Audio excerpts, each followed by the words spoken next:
Okay, let's go to the fact that J.D. Vance is the nominee. I wrote last night, I immediately got on the line to the Washington Post and said, let me write for you why this is a great choice. And I did. So my column is over at thewashingtonpost.com, and I put it out on X a couple of times. And it begins, I got to find it for you, because it begins with the key phrase about why J.D. Vance is an extraordinary choice.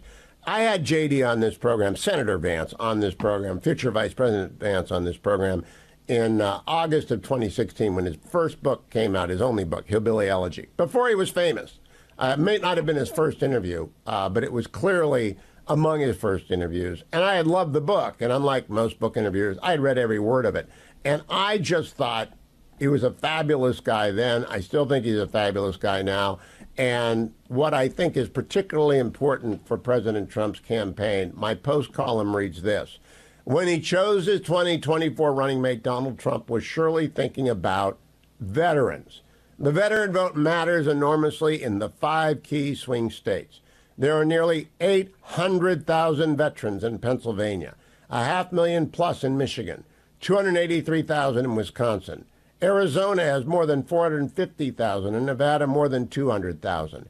Add to that tally large numbers of active duty military in Virginia, North Carolina, and Georgia. Exit polls show that Trump won 61% of the veteran vote in 2016 and only 54% in 2020. That 7-point drop mattered in states where he lost by the narrowest of margins. 81,000 votes in the Keystone State, that's Pennsylvania. 34,000 votes in the Silver State, that's Nevada. 155,000 votes in Michigan, and only 21,000 in Wisconsin. If Trump pushes his margin among veterans back up by 7%, he wins Wisconsin and Michigan easily and closes the gap significantly in Pennsylvania as well as other swing states.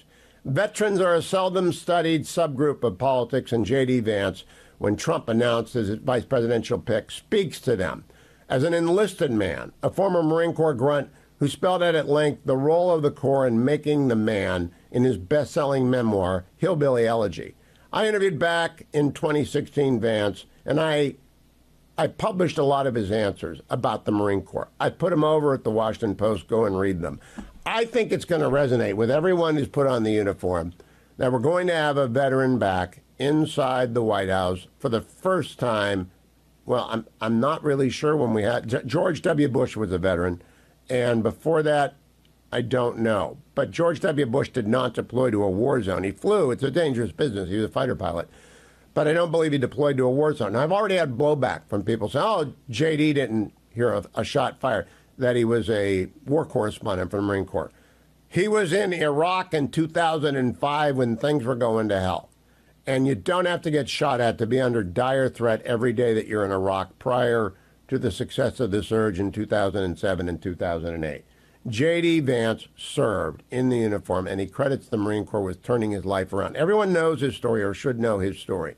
Grew up in a broken home, raised primarily by his extraordinary grandmother, Mama, and his grandfather, Papa, because his mother was an addict, had 6 different men in his life.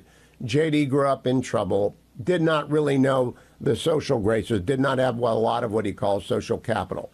So the Marine Corps made the man. He couldn't even fill out the Ohio State University application form. And let me assure you, it's not that hard. But he couldn't figure it out. He and his grandma couldn't figure it out.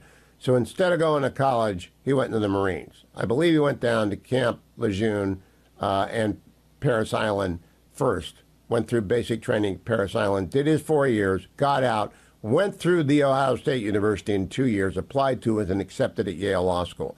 I love the story he tells in Hillbilly Elegy of going to the recruitment dinner with Gibson Dunn. I told him in that interview, and I've interviewed him a score of times, that it reminded me of my interview with Gibson Dunn and Crutcher in 1982 in Ann Arbor. David Krinsky was the lawyer in charge of that, but there were a bunch of people who came out. And they put 4 or 5 lawyers, and they culled down the list of people they want to make maybe a summer offer to 6 or 7. And it's usually a big, elaborate deal. And J.D. got in there, and he didn't have any idea how to eat.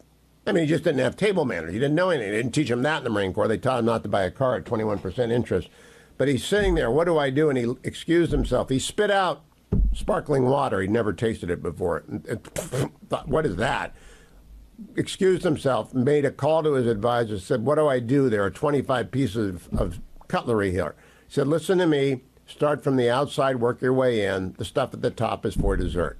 He got through the meal. He got the offer. He didn't ever work for Gibson Dunn, but he did go to big law. Then he went to big tech in Silicon Valley. Met an extraordinary woman. Just an extraordinary woman. Read about her. The daughter of Indian immigrants. They've got 3 wonderful children. He's a practicing Catholic. He's a wonderful, tremendous vote getter in Pennsylvania, Michigan, and Wisconsin. That's why I think he's on this ticket. He's got real appeal for the men and women who work with their hands, who have served the military and love this country. J.D. Vance can be a great vice president.